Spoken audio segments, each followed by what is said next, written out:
No, I don't need to read this part. Okay, here we go.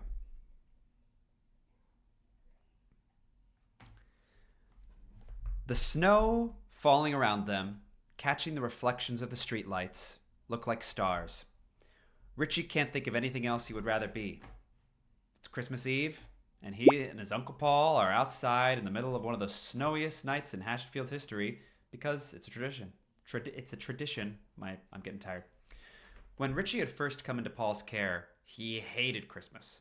There was something about being surrounded by cheer and being depressed that made him feel even more sucky. Richie locked himself in his room for the first few months. He only came out to go to school and grab food. He still remembers Paul sheepishly knocking on his door that first Christmas Eve when Richie was 13. Paul came bearing the gift of hot cocoa, and Richie was being a brat, saying that it was too hot to drink. It was silent for a while before Paul suggested that they drink their cocoa outside so it would cool faster and not be as hot. Since it was 1 in the morning, officially Christmas, Richie had been intrigued and agreed. The hot cocoa had been delicious, and it was the first time he let himself be himself around Paul. Even a little bit was progress. After that year, Paul continued the tradition, and Richie and he would slowly walk down the snowy streets of Hatchetfield every Christmas Eve, enjoying their hot cocoa, chocolate. Richie shakes his head and brings himself back to the present. The snow is falling heavily, but not so much that it's oppressive. Oh wow, this is going to be hard. Oh, what's my fucking voice? Okay. You better not have bought me a bunch of clothes just because I'm growing up or whatever. Paul laughs into his mostly gone hot chocolate. I don't know, kiddo. I think some sweaters would really suit you. You wouldn't dare! Richie feigns exasperation. I don't need to look as lame as you do! Paul lets out a similar feigned gasp of betrayal. Richie, I did not raise you to disrespect your elders, and just because I'm in my 30s doesn't mean I don't have good style. Tell that to your not-girlfriend Emma. Richie lets out a short laugh. Let's just say I may or may not know one or two things you may or may not be getting tomorrow. How could you turn against me and team up with Emma? Look, I love her, but she hardly... Paul cuts himself off and stops walking. Richie stops too, but just stares at Paul in confusion. He seems to be looking at something in the distance. Richie follows his line of sight and sees... a person? They're hard to make out because of the dark and the thick snow, but Richie can definitely see someone sitting on the snowy curb by the street lamp. Richie whispers, not really knowing what else to do. Should we approach them? They shouldn't be out in the cold like this. Paul seems to take a second to evaluate the situation. Whether neither he or Paul were the nicest or friendliest people in the world, they weren't complete assholes. Richie has a stupidly sympathetic heart, and Paul is a big softy for the people he cares about. I can't see well. Paul starts slowly walking towards the person. But we should at least pass by and make sure they're not hurt. It's odd for someone to be out this late, especially on Christmas Eve. We're out on Christmas Eve? Richie lags a few paces behind as Paul approaches the person. Why would he wonder? As they get closer, Richie can see that the person is a boy, probably around his age, albeit a lot more buff than he is. But really, who doesn't have more muscle than Richie? But we have each other, Paul points out, glancing back at his nephew. Richie can't argue with that. And Lords above is he glad he has Paul. He gives Paul a small nod as they continue walking towards the person sitting in the snow. Hey! Paul calls out once they get a bit closer, and the person looks up. Do you, need help? Now that they're closer, the jacket the person is wearing looks familiar. The style and colors combined with the team's build makes the other kid look like... Max Jaegerman? Richie instinctively shrinks into himself. Max, he's sure it's the jock now that he and Paul are standing right in front of him, doesn't get up from the curb. He just mutters to himself in annoyance. Taking in Max more, Richie sees blood seeping through the left sleeve of his Letterman. He also notices two cans of God knows what sitting next to Max, a third in his right hand. Paul walks closer, and Richie can see him resisting the urge to reach out to Max. Your Letterman is bleeding. Richie resists the urge to face Paul. The Letterman isn't bleeding, Max is. Who hurt you? Is that your house right there? Is this some... Richie, calm down. Paul turns to him and levels him with a serious look, and Richie sees him turn on his problem-solving mode. Max, right? Do you have somewhere to stay tonight? I don't want you to freeze out here. Max clenches and unclenches his left hand a few times before he answers. He doesn't seem to be paying Richie any mind. Yeah, I can go home. He throws back whatever's left in his can. It's then that Richie realizes that Max isn't shivering. That can't be good if he's been out here for a while. Now Richie isn't the most generous soul, but even he's not so heartless as to leave Max to freeze out here on Christmas Eve. Okay, do you want to go back to your house? I'll be fine. Max crushes the can in his hand. It's not like I don't want to go home. Are you sure you're going to get hurt again if you go back home?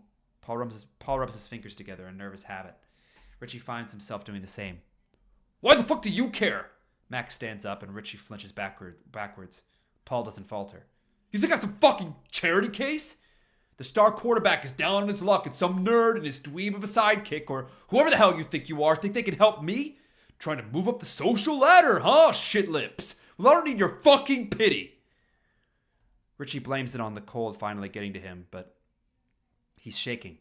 Paul glowers at Max and maybe Richie's seeing things, but he swears he watches Max lose some of his bravado in real time.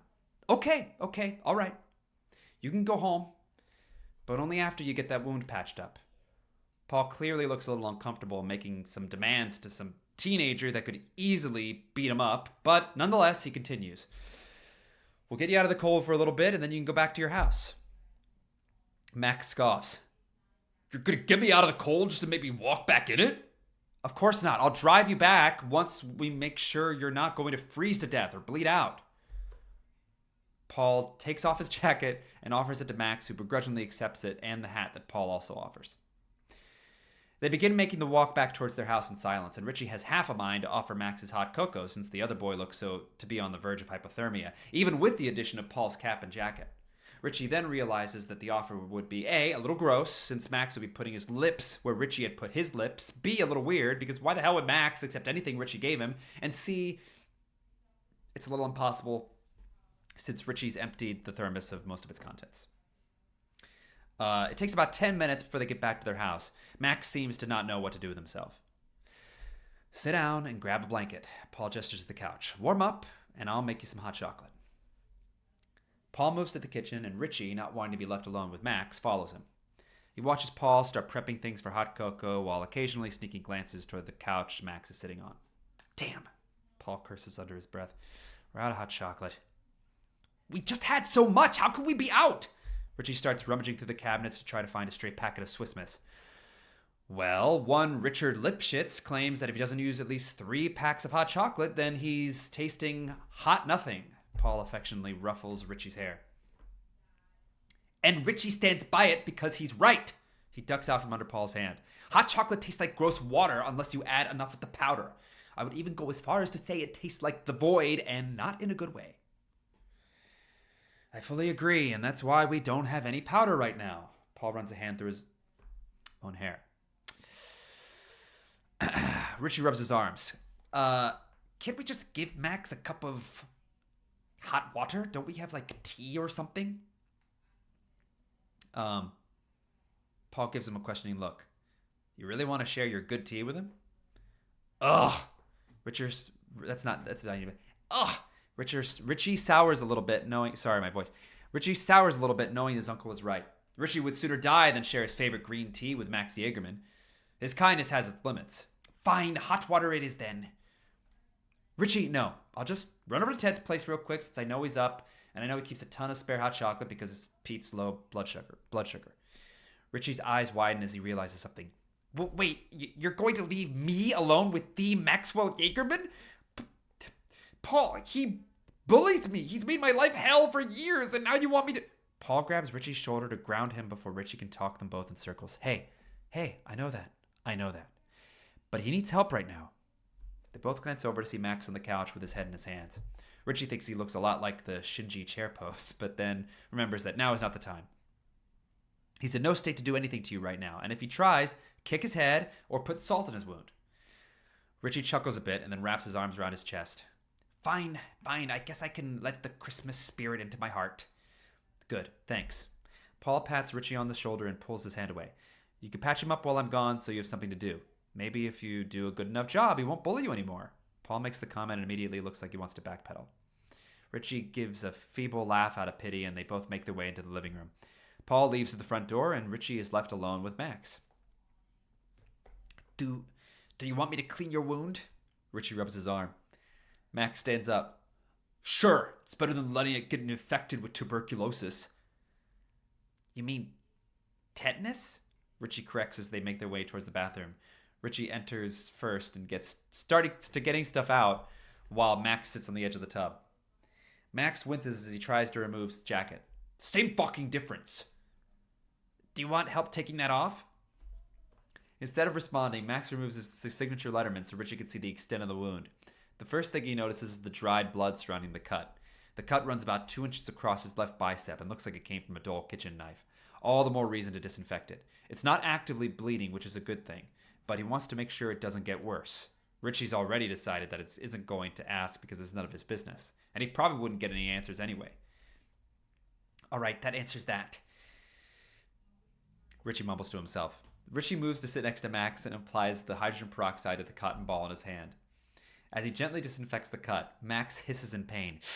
Richie lets out a short laugh, and some sadistic part of his brain is happy to inflict pain on Max after all the years of torture Max inflicted on him and his friends. The hell are you laughing at? Max shoots him a look that could kill, but they both know Max isn't in any state to make good on his threats. He looks exhausted. For the first time in his life, Richie sees Max for the cornered animal he is. Oh, nothing. Just thought the big scary bully could have handled a little hydrogen peroxide without making a scene. I didn't fucking make a scene or whatever fucking bullshit you're on. Max looks away from him. I just thought you should have my fucking wounds treated because we don't have any of that damn fancy... Max gestures half-heartedly at the items in Richie's hands. Hydraulic press in the house. The sound that comes out of Richie is a mix of a snort, a laugh, and a cough. He covers it up by changing the subject. You curse a lot. Max rolls his eyes. Bad habit comes from when I've had enough of someone's bullshit, and it's the easiest way to get people to stay in line. Well, it's not fucking working. Richie smirks, and to his surprise, Max laughs. His laugh makes Richie break out into a small, genuine smile. It feels like some kind of win. Shut the fuck up, Richard. Max has a smile that matches Richie's, small and hesitant. You're such a fucking nerd. There you go again. He feels a smile widen. I may be a nerd, but at least... Sorry, I'm losing it. I may be a nerd, but at least I have an extensive vernacular. Max extends his left hand to slightly shove Richie, but winces in pain as the peroxide burns his cut. It snaps them both back to reality, and Richie wordlessly goes back to tending Max's wound. Max zones out and stares at nothing while Richie puts a large bandage on Max's bicep. There, now you're not going to die of tetanus. Richie stands up and starts putting stuff away. Huh. Max examines his newly bandaged arm. You're weirdly good at all this medical stuff. This is bad. My voice is bad. Richie decides to not tell Max why he's so good at all this medical stuff. By some Christmas miracle, Paul chooses that moment to come back into the house. Hey, I'm back, and I brought hot cocoa. Richie pops his head out of the bathroom. Can you start making it? I'm still putting stuff away. Paul doesn't respond, which means that's a yes. Richie puts bottles and Band-Aids back in the proper space as Max leaves the bathroom. As he double-checks to make sure there's no stray blood around, he hears Paul and Max talking in the kitchen. After a few more minutes, he leaves the bathroom to find Paul and Max standing in the kitchen. Paul is putting water on to boil while Max is holding a neon foam football in his hands? Huh, weird. Richie walks up to the jock. Hey, do you want to sit down while Paul makes the hot chocolate? You're kind of getting in his way right now. Max nods dumbly and follows Richie to the couch. They sit down on the admittedly kind of small sofa, and Max keeps his eyes trained on the football in his hand. Fuck, Richie has to make small talk. They can't just sit next to each other on the couch in silence. So, Paul got you a Christmas gift? Yeah, he did. Max's leg starts bouncing up and down. I do that too. Said he didn't know what I liked besides football, so he found this dumbass football at CVS and thought I would like it. Well, do you? No, I fucking hate it. Max seems to be holding back tears. That small smile returns to Richie's face. You're welcome. Max turns to look at him. Hey, Richie, I'm so... The moment is broken by the kettle's whistle. Max cuts him off, Richie jumps, and Paul enters with 2 mugs of hot cocoa. Alrighty, sorry it took so long. Paul places the mugs on the coffee table, not realizing what just happened. Max, let me know when you want to go back to your house. I'll be in the kitchen. I'm rushing this. I'm sorry, guys. This is so beautiful. I should not be rushing this. By the way, that's a note my voice teacher gave me. I don't think ahead. Anyway. Max nods, sets the football on his lap, and takes the drink to hold in his hand. They let the silence settle between the two of them. Max occasionally drinks the way too hot chocolate, and Richie keeps stealing glances at Max while he lets his own drink cool on the table. Max finishes the drink without setting it down once, and then relaxes back into the couch. Richie sees him lift the football up to inspect it, and then watches the jock hug the football to his chest. Richie's heart does not melt at all at that sight. He decides to finally drink his own hot chocolate, and by the time he finishes his own drink, he turns to see Max asleep on the couch. Richie only panics a little bit before he decides it would be best to carefully get up and let Max rest. He goes to the kitchen to find Paul on his phone. Max fell asleep. Paul turns to him. Are you going to wake him up? He shuffles his feet. I don't wanna... Okay. Okay? Yeah. Paul turns in his seat to not fully look at Richie. If you don't want to wake him up, then I think we should let him sleep. The kid's had a hard day. But he wanted to not stay here tonight. Well, he's not technically staying here tonight. We found him on Christmas, and it's still Christmas, so... Richie has to laugh at that one. So there's no problem and Max won't be mad? Something like that. Paul nods and stands. He walks to the living room, grabs a blanket, and pulls it over Max. Are you actually gonna take him back to his house in the morning? Richie whispers as to not wake Max. I should have whispered that, I didn't know. Paul walks back to the kitchen. I have to. Huh. Richie shrugs. I guess life goes on as always, even though there's outliers and special events. Paul pulls Richie into a tight hug that he returns. But at least we have tonight. I really, really liked this fanfic. I really liked this. This was great. This was great. I'm going to put it in again in the chat. That was a really sweet fanfic. You know? Yes, there was like a little bit of shipping. But it was really, really light shipping. And it was really sweet. I liked that a lot. That was a great... I think that's a good one, honestly. That's a pretty good one to end on. So I want to keep going. I'm going to drink some water. I'm going to read some comments. I want to come back to say